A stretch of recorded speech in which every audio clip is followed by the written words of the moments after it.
Hello guys, I'm gonna go with the Fury FC breakdown tonight. I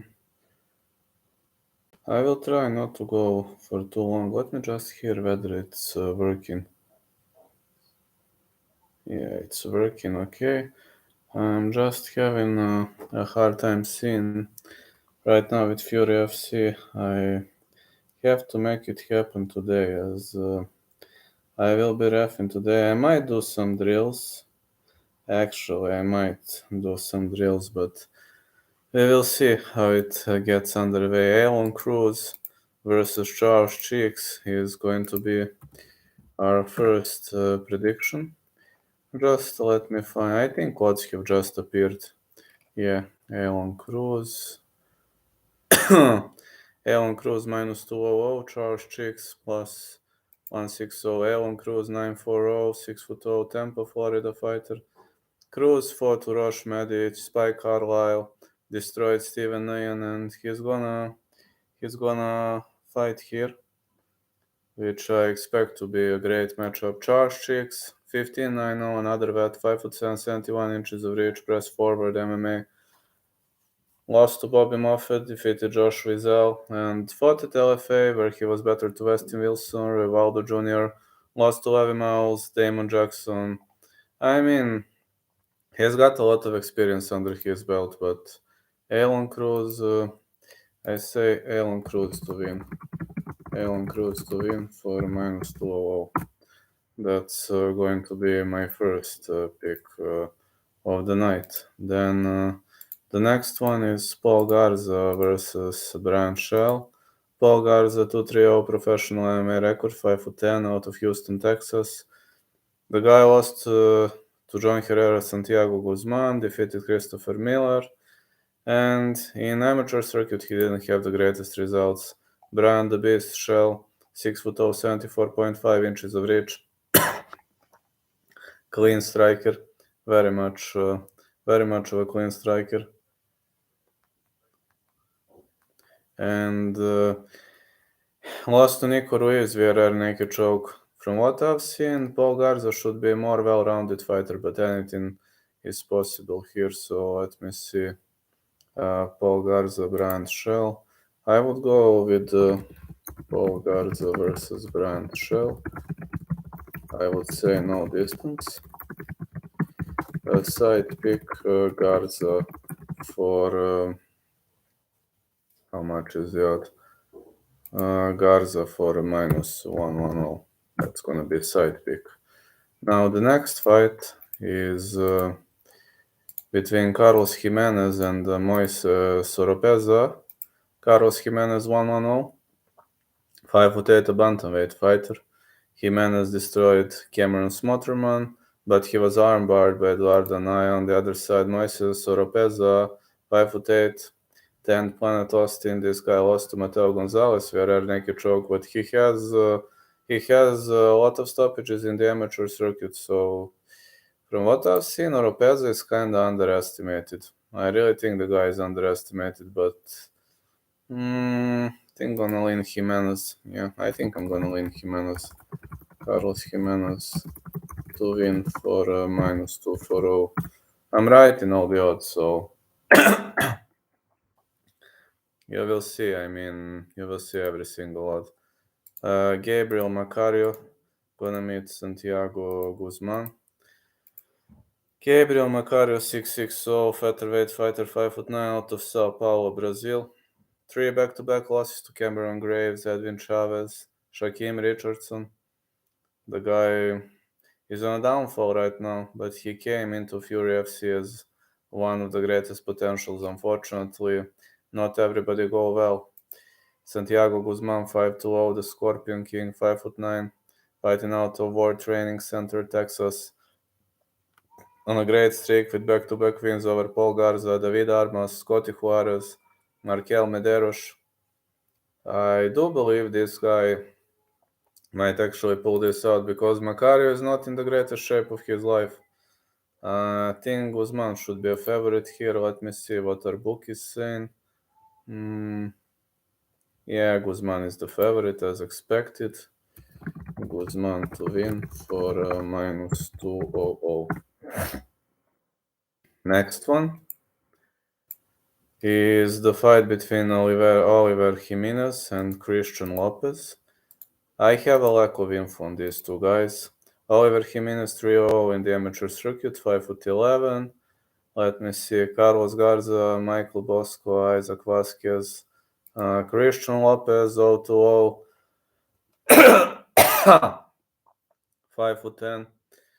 The guy was better than, no, he lost to Justice Torres and Michael as well via stoppage. In amateur circuit, he didn't have the greatest records.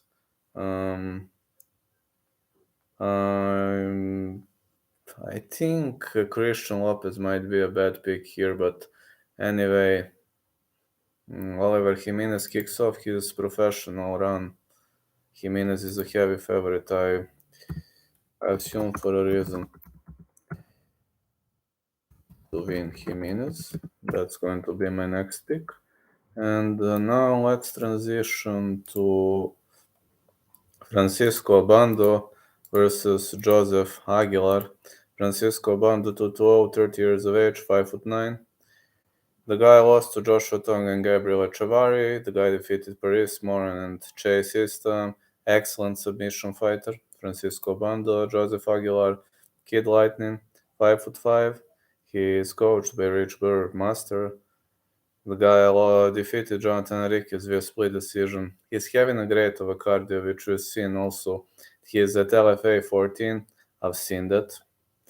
The guy was a brutal finisher, but I doubt he will be able to submit Francisco Bando. That's something I really doubt it's gonna happen, because Bando is extremely good on the ground, but his opponent is more durable and he can take a beating.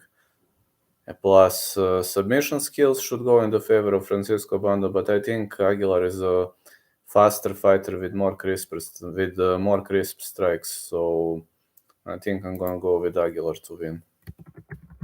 Aguilar to win for minus 500. Then the next one.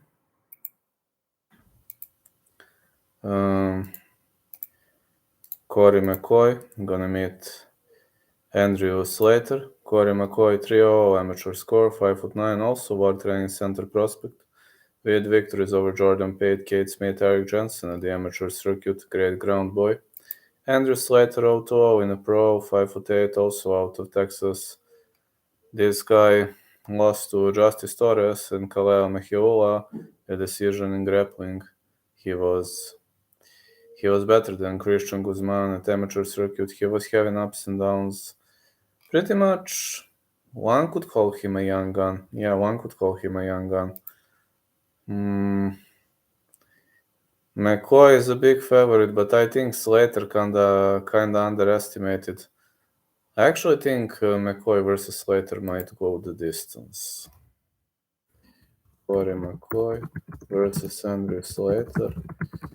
First one, fight goes the distance. That is my first pick. And second pick, McCoy to win for minus 400. That's what I believe is going to happen. Then the next outing between Hector Sainz and Charles Jones. Now this one especially intrigues me. Hector Sainz 100 4OZ Fight Club. His last outing, he split decision Jonathan Moskowitz. That was a great fight to watch. Charles Jones 110, 5'7", out of Laredo, Texas. Lost to Adrian Cortez, defeated Jorge Bracamontes. Lack of info on these two guys. I see he lost to Taylor Hickman. I do know Taylor Hickman, but this is lack of info. This fight, I think I'm gonna fade. I'm just gonna give you... This is more of a lucky pick, but I'm fading this fight. Sainz to win for minus 400, but I would fade that fight. Have insufficient data on these guys. Jacob Silva. Oh, I do know a lot about Jacob Silva. Jacob Lil Animal Silva, 8'7", 5'5", 67 inches of reach, Houston, Texas fighter. Man, This guy competed at Contender Series, used to be a guest of mine. 2 losses to Jeff Molina and JP Baez. Lost to CJ Vergara, defeated Rashad Robinson. Then he lost to Randy Villarreal, defeated Tyler Bielecki, lost to Eric Shelton. But his cardio is kind of issue, but ground game is top notch. And he was destroying majority of fighters in Fury FC, LFA. And this guy is kind of underestimated, and he's got a lot of obligations around the kiddo, and his kiddo is training hockey 15-9 for Cleveland McLean, baby beast mode, 5'3". Baby beast mode, 5'3". Cleveland McLean was better than Mickey Shoji and Federico Vento, Jacob Hybesen. But he's also lacking in cardio. He's a better striker than Jacob Silva, but Jacob Silva is better on the ground, so this is a 50-50 fight. But I do believe that Jacob Silva might actually bounce back. I do believe that this guy might actually bounce back here. I know Jacob Silva is the underdog, but I'm saying Jacob Silva to win for plus 160. That is my next pick. Now we've got another entertaining fight, very entertaining for me. Ricardo Evangelista gonna meet Mario Moore. Ricardo Evangelista 1-1-0. You see that he is a jiu-jitsu fighter, 6'4" heavyweight opponent. He out-grappled James Cross, but unfortunately, in MMA, these guys seem to be having problems, as the majority of fighters are giving him a hard time via ground and pound, and against John Clay, he destroyed him via ground and pound. Evangelista drags the fight to the ground by any means necessary, which might be a problem. Mario Moore, 6'2", Duke City MMA. He has a great record in the amateur circuit, but the problem is with Ricardo Evangelista, either you're gonna get submitted, either you're gonna knock him out. There is no option 3. You can't defend it that well. So this is a 50-50 fight as expected. It really depends, but from what I've seen, Mario Moore is a great striker. I mean, he has iron hands, that's true. I'm gonna go with Moore for the victory. Moore to win for minus 115, or Moore versus Evangelista, not going the distance. That is my next pick. Fine. We are advancing to the next fight. We've got Cody Steele versus Johnny Pantoja. Cody Steele, 100, 27 years of age, out of Port Angeles, Washington. Checkmate BJJ fighter. He was better than Jesse Gengler, and the guy out-grappled Gregory Rodriguez. He competed at grappling on many occasions against some of the best names, long-time grappling experience. Johnny Cash Pantoja, 140, 5'10", fighting out of Kansas. The majority of his losses came via submissions or ground and pound game. It seems Pantoja pretty much lacks in ground game, but he's excellent in bare knuckle boxing. Yeah, I still remember his fight against Luke Parsons was a fight to watch.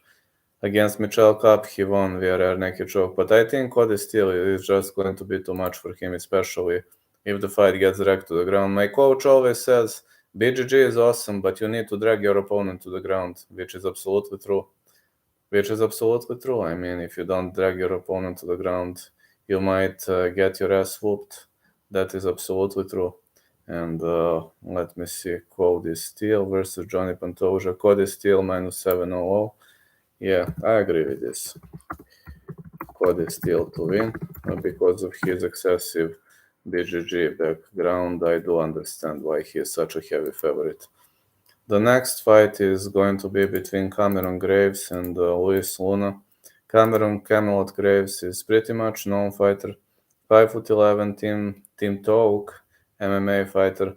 He lost to Fernando Padilla and Hussein Ali. Prior to that, the guy destroyed Gabriel Macario, Colin Wright, lost to Rafael Barboza, lost to Dimitri Ivy, but he destroyed Jordan Titone. The guy has excellent striking. Considering where he comes from, his striking is extremely high level. Luis Luna, 15-8-0, very experienced fighter, 36 years of age, 5'6", 68.5. He is rich, fighting out of Jackson Wink MMA.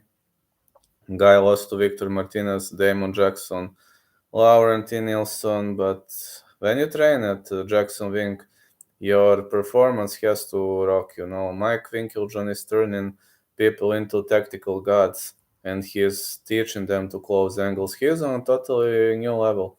Despite 2 losses to Damon Jackson, I believe that Luna improved his ground game significantly, and against Cameron Graves, his only option will be to drag the fight to the ground, as Graves knows to strike. He knows to strike very well.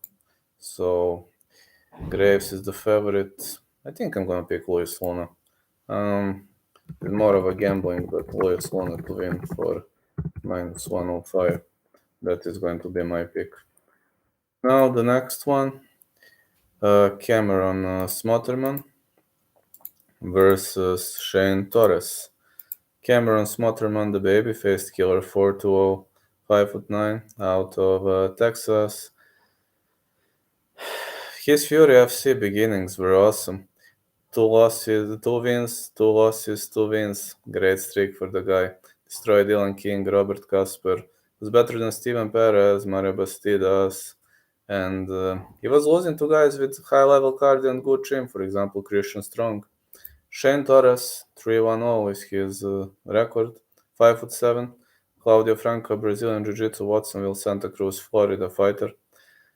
The guy has awesome cardio and great submission skills, but he lost to Hector Fajardo, for example, at Combate.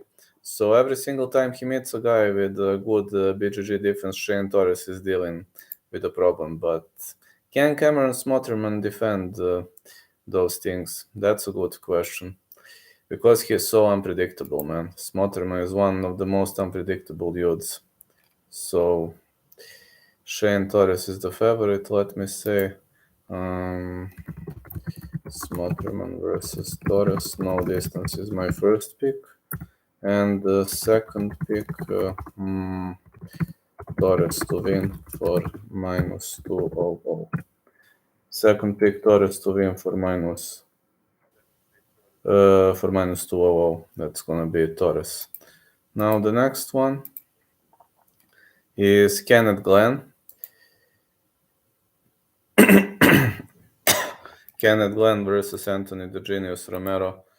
Kenneth Glenn backfired 10-9-0. 5'6", 67 inches of reach out of Minneapolis, Minnesota.